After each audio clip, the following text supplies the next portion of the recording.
madaxweynaha jamhuuriyadda Soomaaliland mudane Muuse Biixi Cabdi ayaa maanta kormeer ku tagay labada dhaam ee Jigjiga Yar iyo Daami ee caasimadda Hargeysa oo khatar badan ku haya bulshada danyarta ee ka agdhow waxaanu madaxweynuhu u kuurgalay xaaladda dadkaasi danyarta ee ku hareeraysan baliyadaasi oo ay biyo badan fadhiisteen intii ay roobabku ka daayeen caasimadda Hargeysa waxaanu indhihiisa ku soo arkay baaxadda biyaha fadhiya baliyadaasi iyo khatarta ku soo wajahan guud ahaanba caasimadda iyo dadka ka agdhow madaxweynaha intii kormeerkiisu ku jiray waxa iyaguna ku wehelinayay mas'uuliyiinta kala duwan ee dawladda hoose ee degmada Hargeysa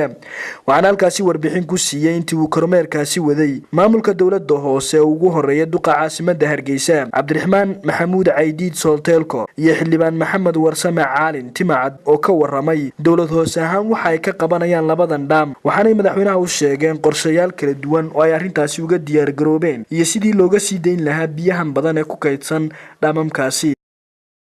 waxa weeye maanta halkan waxaan u diyaarinoon waqti nootiisa ku siinay dadkan in halkan dhaamka dushiisa la baneeyo annaguna aanu dadkii halkii u hogno ka bacdina dhaamkaas oo mushkilad ku haya magaalada iyo labada dhaam ee kala inaanu biyaha ka jabino dabadeedna biyahaasi aan u sameeyno drainage ay ku dhacaan mid waliba dooxa hadduu yahay ka qudhacdheer hadduu yahay kan muxuu ahaa daami iyo hadduu yahay ka xeedigaagtaba saddexda dhaam baynaanu ka sii deynay biyaha laba kamida masiibada qoys bay naga soo gaaray qoyskiina habeenkii saacadaha u gurbatay waa tii umadoo dhamidooda arkaysa wada daawareysay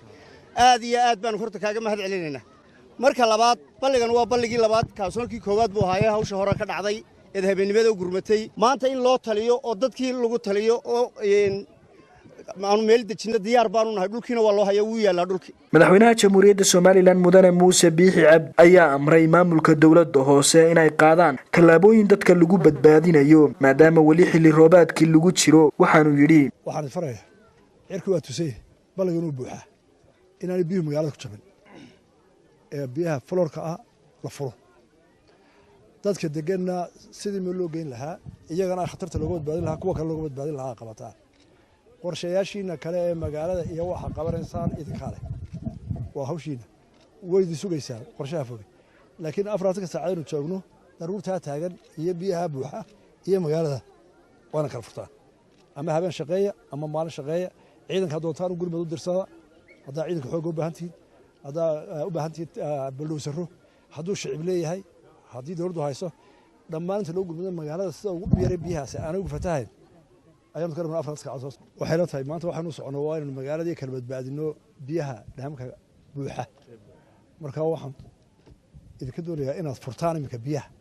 si haddii maanta caaw roobku u soo udoo taa daruurta lagu taagane aanay magaalada u jeerin kan waa sahala tiraahdo laba saddex qoys baa degan kan maanta gari ka damba saara dhibaato waxa ka joogtaa kay kale guryo badan degan iyo dad badan balse ugu nabadgelyo badan ee biyaha lagu sii deynayo ka daami aynu xoog isu geeyno hawshan waxayna maanta waa in magaalada aanay biyo ku jabin Cabdikariim Saciid Saalax Home Cable TV Hargeysa